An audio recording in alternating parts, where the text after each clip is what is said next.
నమస్తే. Welcome to our channel. నేను మిషాల్ని. Chittoor mayor దంపతులిద్దరిని దారుణంగా చంపేసి అసలు ఏ విధంగా చంపేశారో అది ప్రజలు కూడా ఇది చాలా సంవత్సరాలైంది జరిగి. అయితే దీని మీద చిత్తూరు కోర్టు అయితే స్పెషల్ తీర్పు ఇచ్చింది కూడా. అయితే వాళ్ళు ఎవరైతే ఉన్నారో అందులో వాళ్ళకి ఉరి శిక్ష కూడా ఖాయమైపోయింది. ఇక మొత్తానికి అసలు ఆ మేయర్ దంపతులిద్దరిని ఏ విధంగా చంపారు, ఎవరు ఆ కుట్ర చేశారు, ఇలాంటి అంశాలన్నీ చర్చించే ముందు స్టూడియోలో ఉన్నారు senior journalist doctor Kanakadurga Vadlamani గారు ఉన్నారు. వారిని అడిగే విషయాలను తెలుసుకునే ప్రయత్నం చేద్దాం. మేడం నమస్తే. మేడం నమస్తే అండి. మేడం, ఈ చిత్తూరు మేయర్ దంపతులిద్దరిది కూడా జరిగి కూడా చాలా సంవత్సరాలైంది. అయితే అసలు వాళ్ళిద్దరిని చంపడానికి కారణం ఏంటి, అసలు ఎందుకు ఉరి శిక్ష దాకా వెళ్ళిపోయిందంటే ఏం చెప్తారు మేడం? అసలు నిజంగా ఎందుకు చంపారో మనకు తెలియదండి. రాజకీయ కారణాలా, వ్యక్తిగత కక్షలా, అయితే ఆస్తి తగాదాలా, మనకు అదేం తెలియలేదు. అయితే 2017లో అనురాధ గారిని నగరపాలక కార్యాలయంలోనే ఆవిడ హత్య చేయడం జరిగింది. అయితే వాళ్ళిద్దరిని కూడా భార్యాభర్తలు ఇద్దరిని, కఠారి అనురాధ, కఠారి మోహన్. అయితే వాళ్ళిద్దరికీ జరిగిన ఈ అన్యాయానికి ఇవాళ ఏడీజీ కోర్టు తీర్పు వెలువరించింది. దాని ప్రకారం 5గురికి ఉరిశిక్ష ఖాయం చేశారు.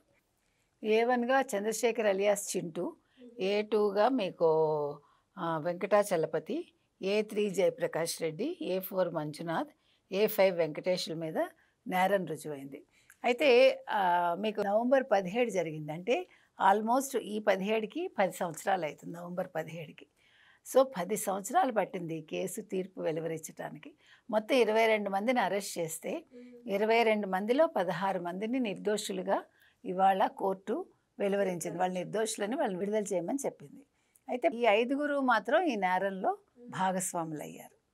అయితే ఈ మెయిన్గా ఈ చంద్రశేఖర్ అలియాస్ ఇతనే, ఈ చింటూ అనే అతనే మెయిన్ అక్యూజ్డ్ అనమాట. అయితే నేను అనేది ఏంటంటే అసలు ఎందుకు ఒక మనిషిని చంపేంత స్థాయికి ఎందుకు వెళ్తున్నారు వీళ్ళు? ఎక్కడుంది లోపం? అది మనకు అర్థం కావట్లా. కులాల మధ్య చిచ్చు పెట్టడం కారణాల? అసలు మీకు చెప్పాలంటే ఈ మధ్యన ఈ కుల గొడవలు, మత గొడవలు, లేదు రాజకీయంగా, లేదు మిమ్మల్ని చూస్తే నేను భరించలేకపోవటం, అంటే మీరు ఎదుగుతూ ఉంటే ఇట్లా ఏమి రీజన్ మనం చెప్పలేం. ఏ రీజన్ అయినప్పటికీ ఒక మనిషిని చంపడం అనేది ఒక రాక్షస ప్రవృత్తి కింద చెప్పాలి మనం. ఇప్పుడు కోపం ఉంటే మాటలతో తీర్చేసుకోవాలి, అయిపోతుంది, అక్కడికక్కడ తేల్చేసుకోవాలి.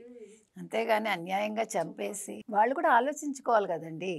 ఇవాళ మనం ఈ తప్పు చేస్తున్నాం, రేపు దొరికిపోతామని తెలవద్దా అది? మొత్తానికి అంటే ఇవాళ వాళ్ళకి న్యాయం జరిగింది, కానీ మనుషులు తీసుకురాలేదుగా ఈ న్యాయం. ప్లస్ ఒక కేసు 10 ఏళ్ళు పట్టడం ఏంటి, అదొక బాధాకరమైన అంశం. ఇన్ని సంవత్సరాలు. కానీ ఇక్కడ ఒక్క విషయం మనం మెచ్చుకోవాల్సింది ఏంటంటే 10 ఏళ్ళు అయినా కూడా చనిపోయిన దంపతులకి ఆత్మశాంతి చేకూరింది.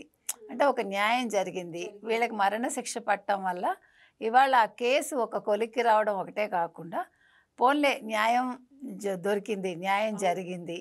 అంటే ఇన్ని సంవత్సరాలు పట్టినా కూడా కేసు నీరు గారిపోలేదు అనేది మనకి ఇక్కడ అర్థం. సో మొత్తం మీద ఇవాళ కఠారి అనురాధ గారు, కఠారి మోహన్ గారి ఆత్మలకైతే శాంతి చేకూరిందండి.